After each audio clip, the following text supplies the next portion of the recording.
কাহিনীর শুরুতে আমরা দুটো মেয়েকে দেখতে পাই, যাদের নাম ডোরা এবং জেনি। তারা দুজন অনেক ভালো বন্ধু ছিল। তারা এয়ার হস্টেজের চাকরি করত।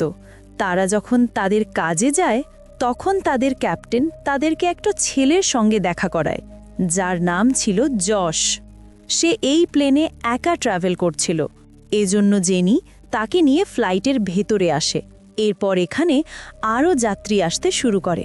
জেনি ফ্লাইটের ভেতরে হেনরি নামের একটা ছেলের সঙ্গে দেখা করে, যে একজন পেশাদার শিক্ষক ছিল। তার কাছে একটা খাঁচার মতো কিছু একটা ছিল, যেটা সে র্যাকের ভেতরে রাখতে চাচ্ছিল, কিন্তু সেটা যাচ্ছিল না। এজন্য জেনি তাকে সাহায্য করার জন্য আসে। সে বলে, এই খাঁচা আমার কিছু শিক্ষার্থী দিয়েছে, আর এতে কিছু গবেষণা করার ইঁদুর আছে। তখন তারা কথা বলতে শুরু করে। জেনিকে এই শিক্ষককে ভালো লাগে। এরপর সেখানে রল্ফ নামের একটা লোক আসে, যে একজন গলফ খেলোয়াড় ছিল।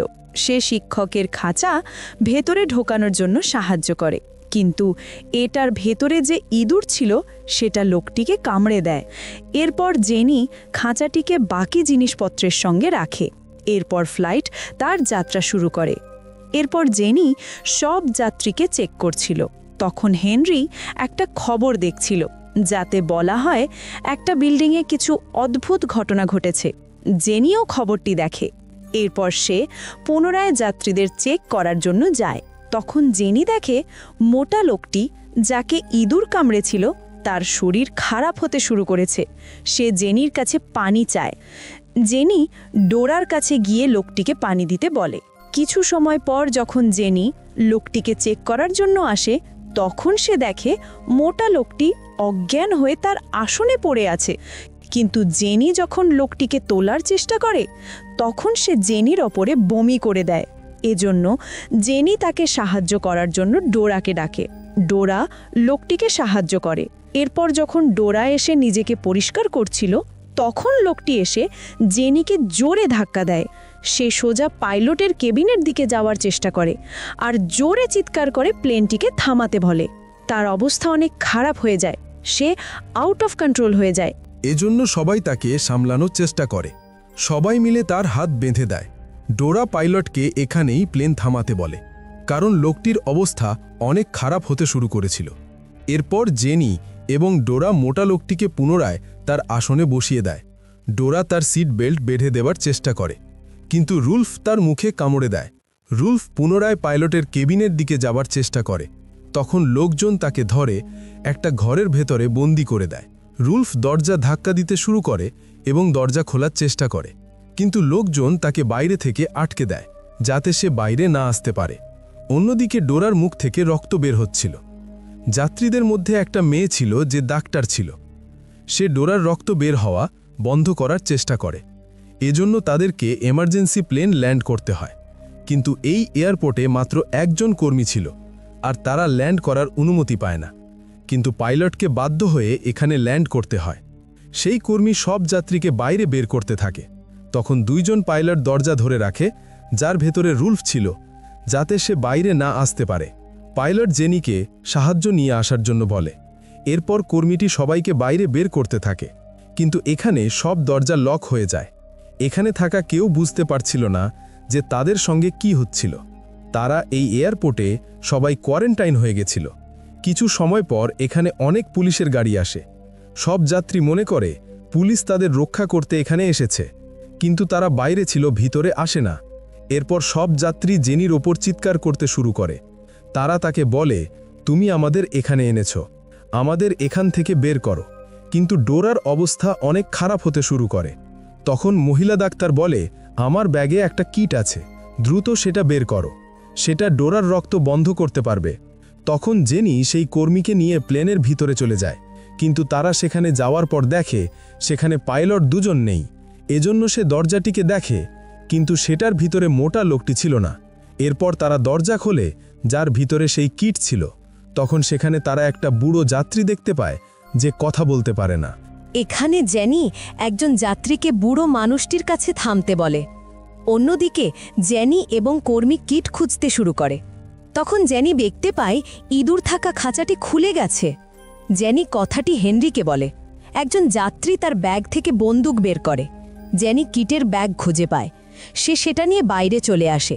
জেনি এখানে একজন যাত্রীর ল্যাপটপ দেখতে পায়, যেটা রক্তে মাখামাখি ছিল। তখন জেনি তার লাইটের আলোতে একজন পাইলটকে দেখতে পায়, কিন্তু সে পেছনে তাকিয়ে দেখে তার ক্যাপ্টেন পুরোপুরি জম্বি হয়ে গেছে। সে জেনির ওপরে হামলা করে, তাকে কামড়ানোর চেষ্টা করে। বাকি লোকজন তাকে জেনির থেকে দূরে নিয়ে যাওয়ার চেষ্টা করে, কিন্তু সে অনেক আউট অফ কন্ট্রোল ছিল। তখন সেখানে একজন যাত্রী, যার কাছে বন্দুক ছিল, সে জম্বিকে গুলি করে। এতে জম্বিটি শেষ হয়। এরপরে লোকগুলো প্লেন থেকে বের হওয়ার চেষ্টা করে। তারা সেই বুড়ো লোকটিকে একটা ঘরে নিয়ে যায়। সেখানে জেনি কারোর উপস্থিতি বুঝতে পারে। যখন সে সেখানে যায়, তখন সে দেখে সেখানে একজন মহিলা ছিল, যে আক্রান্ত ছিল। সে দ্রুত জেনির দিকে যায়, কিন্তু তারা দরজা বন্ধ করে দেয়। এরপর সব মানুষ একসঙ্গে দেখা করে। তারা অনেক ঘাবড়ে ছিল যে তাদের সঙ্গে আসলে কি ঘটছে। যখন তারা কথা বলছিল, তখন বুড়ো লোকটির নজর ইঁদুরের ওপর পড়ে। ইঁদুর লোকটিকে কামড়ে দেয়। তখন তারা ইঁদুরগুলো ধরে একটা বাক্সে রেখে দেয়। তারা মনে করে ডোরা এবং বুড়ো লোকটিও আক্রান্ত। এজন্য তারা দুজনকে একটা জায়গায় বন্ধ করে দেয়। তারা ইঁদুরগুলো দেখে। একটা ইঁদুরের গায়ে ল্যাবের স্টিকার ছিল। এর মানে ইঁদুরগুলো গবেষণার জন্য ব্যবহার করা হয়েছিল। তারা দেখে অবাক হয়। তারা ভাবে এই ইঁদুর এখানে কিভাবে আসলো। এরপর যশ নামের সেই ছোট ছেলেটি হেনরিয়ের ওপর সন্দেহ করে, কারণ ইঁদুরগুলো হেনরিয়ের ছিল। যশ বলে এই ইঁদুর ভাইরাস ছড়াচ্ছে। তখন হেনরি বলে এই ইঁদুরগুলো আমার শিক্ষার্থীরা আমাকে দিয়েছে। যিনি তার কাছে ইঁদুরগুলো সম্পর্কে জিজ্ঞেস করে, কিন্তু সে বলে এ বিষয়ে আমি কিছু জানি না। তখন সেখানে সেই মোটা লোকটি এসে জেনিকে পেছন থেকে ধরে ফেলে, কিন্তু তারা কোনোভাবে তাকে ধরে তার গলা আটকে দেয়। জস জেনিকে বলে হেনরি মিথ্যা বলছে, সেই ভাইরাসগুলো ছড়িয়েছে, কিন্তু জেনি তার কথায় বিশ্বাস করে না। ঠিক তখন সেখানে পুলিশ আসে, যারা মাস্ক পরেছিল। তারা আক্রান্ত মানুষদের বাইরে বের করতে থাকে। তারা এদেরকে ইনজেকশন দিতে চায়, কিন্তু যাত্রীরা ইনজেকশন নিতে চায় না। পুলিশরা বলে যদি তোমরা এমনটা করতে না দাও, তাহলে আমরা কাউকে বাইরে বের হতে দেব না। তখন তাদের থেকে একজন বুড়ি মহিলা ইনজেকশন নেওয়ার জন্য তৈরি হয়, কিন্তু তার কাছে একটা বিড়াল ছিল, যেটা তাকে কামড়ে দেয়। এজন্য পুলিশ বিড়ালটির ওপরে গুলি চালাতে শুরু করে। তখন বুড়ো লোকটির জ্ঞান ফিরে আসে। সে পুরোপুরি জম্বি হয়ে গেছিল। সে পুলিশকে কামড়ে দেয়।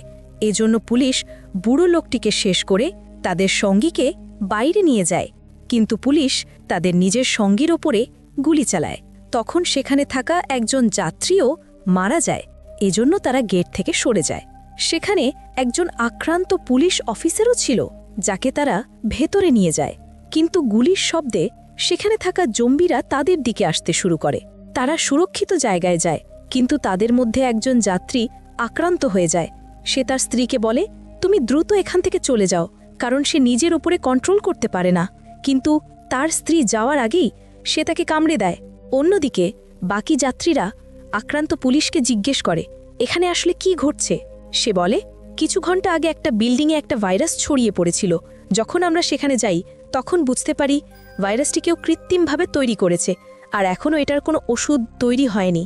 তখন অফিসার হেনরির কাছ থেকে বন্দুক নিয়ে নিজেকেই শেষ করে। তারা সবাই একটা ট্রাকের ভেতরে লুকিয়েছিল।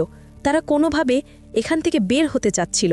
তারা ভেতরে বসে প্ল্যান বানায় যে এখান থেকে বাইরে যাওয়ার একটা রাস্তা আছে, আর সেটা হলো টানেলের রাস্তা। অন্যদিকে যশ হেনরির ব্যাগের ভেতরে কিছু খুঁজে পায়। সেখানে জেনিও এসে পড়ে। তারা হেনরির ব্যাগে একটা ম্যাপ দেখতে পায়, কিন্তু জেনি এটা নকশা কিছুই বুঝতে পারছিল না। সবাই তার ব্যাগ চেক করার সময় যশ সেখানে একটা অ্যান্টিডোট দেখতে পায়, কিন্তু তখনই সেখানে সেই যাত্রী আসে যে আক্রান্ত ছিল। সে এখানে এসে সবার উপরে হামলা করে। কিন্তু হেনরি এখানে এসে সবার উপরে হামলা করে শেষ করে দেয়। তখন হেনরিকে একটা জম্বি কামড়ে দেয়, কিন্তু যশ বলে দেখবে হেনরিয়ের কিছুই হবে না, কারণ তার কাছে অ্যান্টিডোট আছে। এই সময় সবাই বুঝতে পারে ভাইরাসটি হেনরি ছড়িয়েছে। তখন হেনরি যশের কাছে অ্যান্টিডোট চায়। তখন পেছন থেকে সেই কর্মী এসে হেনরিয়ের কাছ থেকে বন্দুক ছিনিয়ে নেওয়ার চেষ্টা করে, কিন্তু হেনরি তাকে গুলি করে দেয়। এরপর হেনরি অ্যান্টিডোট নিজের উপরে প্রয়োগ করে। সে চোখেও অ্যান্টিডোট লাগায়। সে জেনি থেকে ছিনিয়ে যশকে নিজের সঙ্গে নিয়ে যায়। এখানে শুধু জেনি এবং মহিলা ডাক্তার বেঁচে ছিল। তারা দুজনে মিলে যশকে খোঁজার প্ল্যান করে, এই জন্য তারা আলাদা হয়ে যায়। কিন্তু তখনই জেনির পেছনে জম্বি পড়ে যায়। জম্বি তাকে ধরে নেয়, কিন্তু জেনি তাকে শেষ করে দেয়। জেনি এরপর সেখানে লুকায়। সেখানে সে আরও একটা জম্বি দেখতে পায়। তখন সেখানে সেই মহিলা ডাক্তার আসে। সে জেনিকে নাইট ভিশন ক্যামেরা দেয় আর বলে, তুমি যশকে খুঁজে বের করো। তখন জেনি বুঝতে পারে সে নিজেও আক্রান্ত। মহিলা ডাক্তার বলে, আমি জম্বিদের দৃষ্টি আকর্ষণ করব আর তুমি এখান থেকে পালিয়ে যাবে। তখন মহিলা ডাক্তার জম্বিদের নিজের দিকে আকর্ষণ করে। তখন জম্বি তার উপরে ঝাঁপিয়ে পড়ে। এটা সুযোগ নিয়ে জেনি সেখান থেকে পালিয়ে যায়। জেনি যশকেও দেখতে পায়, যাকে হেনরি বেঁধে রেখেছিল। এখানে অন্ধকার থাকায় যশ কিচ্ছু দেখতে পাচ্ছিল না, কিন্তু জেনি নাইট ভিশন ক্যামেরা দিয়ে সব দেখতে পাচ্ছিল। সে তার কাছে যায়, কিন্তু জেনি জানতে পারে হেনরিও জম্বি হয়ে গেছে, কারণ এটা অ্যান্টিডোটের সাইড এফেক্ট ছিল। সে জেনির ওপরে হামলা করে দেয়। সে তাকে কামড়ানোর চেষ্টা করে, কিন্তু যশ সঠিক সময় হেনরিকে গুলি করে দেয়। এখানে অন্ধকার এত বেশি ছিল যে জেনি কিচ্ছু দেখতে পাচ্ছিল না। সে তার নাইট ভিশন ক্যামেরা দিয়ে দেখে সেখানে হেনরি পড়েছিল। তখন জেনি আরও একবার তাকে ছুরি দিয়ে শেষ করে দেয়। এরপর জেনি এবং যশ যখন এখান থেকে বের হওয়ার চেষ্টা করে, তখন তারা দেখে পুলিশ জায়গাটিকে বাইরে থেকে জ্বালিয়ে দিচ্ছে। তখন জেনি একটা জানালা দেখতে পায়, যেটা বাইরের দিকে যাচ্ছিল। এজন্য তারা দুজনে বাইরে যাওয়ার চেষ্টা করে, কিন্তু যশ নাইট ভিশন ক্যামেরা দিয়ে দেখে জেনিও জম্বিতে পরিণত হচ্ছে। জেনি যশকে একা যাওয়ার কথা বলে, কিন্তু যশ জেনিকে নিয়ে যেতে চায়, কিন্তু জেনি তাকে বুঝিয়ে এখান থেকে বের করে দেয়। সে পেছনে তাকিয়ে দেখে জেনি বাইরে আসেনি। তখন সে দেখে জেনি পুরোপুরি জম্বি হয়ে গেছে। সে যশকে ধরে, কিন্তু যশ নিজেকে ছাড়িয়ে নেয়। অর্থাৎ অবশেষে যশ রক্ষা পেয়েছে। আর এখানে এই ফিল্মের কাহিনী শেষ হয়ে যায়।